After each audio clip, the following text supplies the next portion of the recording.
আসসালামু আলাইকুম। আমি ডক্টর কাউসার জাহান জেবি।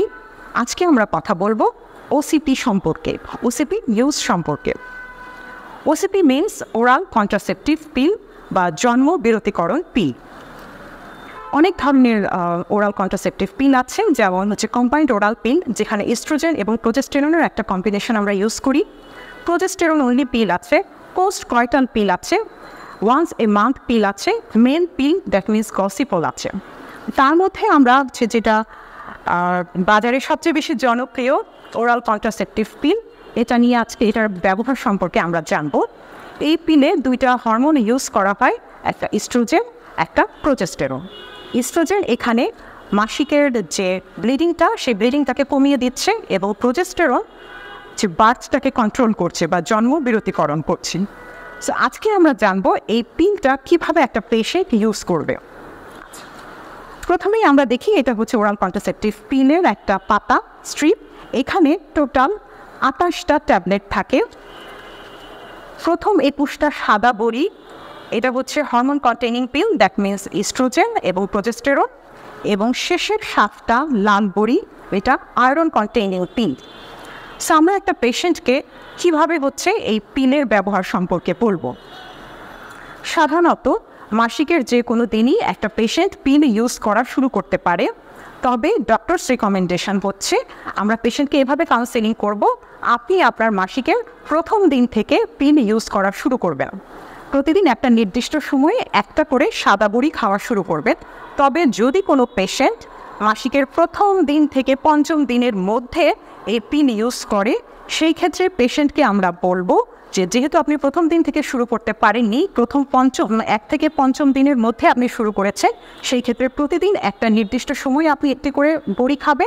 সাথে হাজব্যান্ডের সাথে যখন সহবাসী উনি যাবে, তখন একটা ব্যারিয়ার মেথড বা কন্ডম উনি ইউজ করবে। ওকে, তাহলে আমি একটু নিয়মটা বলছি। প্রথমে এখান থেকে মাসিকের প্রথম দিন থেকে এই সাদা বড়ি শুরু করবে। প্রত্যেকটা পিলের স্ট্রিপে এখানে তীর চিহ্ন দেয়া আছে। এই তীর চিহ্ন বরাবর প্রতিদিন নির্দিষ্ট সময়ে একটা করে ওষুধ খাবে।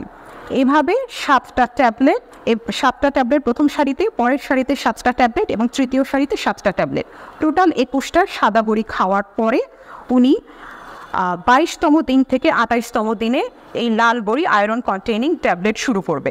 যখন পেশেন্ট এই আয়রন কন্টেইনিং ট্যাবলেট খাবে, আয়রন কন্টেইনিং ট্যাবলেট খাওয়ার সময় পেশেন্টের মাসিক হবে, এবং মাসিক হওয়ার সময় যখন মাসিকটা হবে, উনি এই আয়রন কন্টেইনিং ট্যাবলেটটা কন্টিনিউ করে যাবে। 7টা ট্যাবলেট শেষ হলে পরবর্তীতে আরও একটি পিলের পাতা নিয়ে ঠিক এইভাবেই সাদা বড়ি ইউজ করা শুরু করবে। ঠিক আছে? আচ্ছা, যদি কোনো পেশেন্ট একদিন পিল খেতে ভুলে যায়, সেই ক্ষেত্রে কি করবে পেশেন্ট? একদিন যদি পিল খেতে ভুলে যায়, তাহলে পরের দিন যখন মনে পড়বে তখন একটি সাদা বড়ি খাবে, এবং পরের দিন একই সময়ে উনি আরও একটি সাদা বড়ি খাবে। যেমন যদি পেশেন্ট প্রতি রাতে একটি করে বড়ি খায়, তাহলে প্রথম দিন উনি ভুলে গেল, পরের দিন সকালবেলা মনে পড়লে সাথে সাথে যখন মনে পড়বে তখন একটি সাদা বড়ি খাবে, এবং ওই দিন রাতের বেলা আরও একটি সাদা বড়ি খাবে। যদি পরপর 2 দিন উনি পিল খেতে ভুলে যায়, তাহলে কী করবে? তাহলে পরের দিন যখন মনে পড়বে তখন সকালবেলা মনে পড়ার সাথে সাথে 2টি সাদা ট্যাবলেট উনি একসাথে খাবে, এবং ওই দিন রাতে আর কোনো পিল উনি নেবেন না। পরের দিন নির্দিষ্ট সময়, দ্যাট মিনস পরের দিন রাতে উনি একসাথে 2টি সাদা ট্যাবলেট খাবেন। এবং এই সময়ে আমরা বলবো যে আপনি হাজব্যান্ডের সাথে যখন সহবাস করবেন তখন অবশ্যই কন্ডম ইউজ করবেন, অথবা হাজব্যান্ডের সাথে সহবাস করা থেকে আপনি বিরত থাকবেন।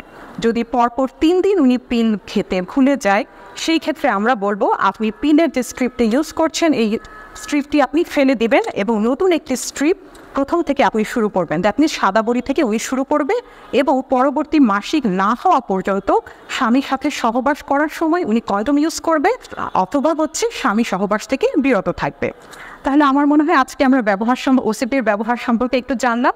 ইনশাল্লাহ পরবর্তীতে আবার কোনো ভিডিও নিয়ে আপনাদের সাথে দেখা হবে। ধন্যবাদ।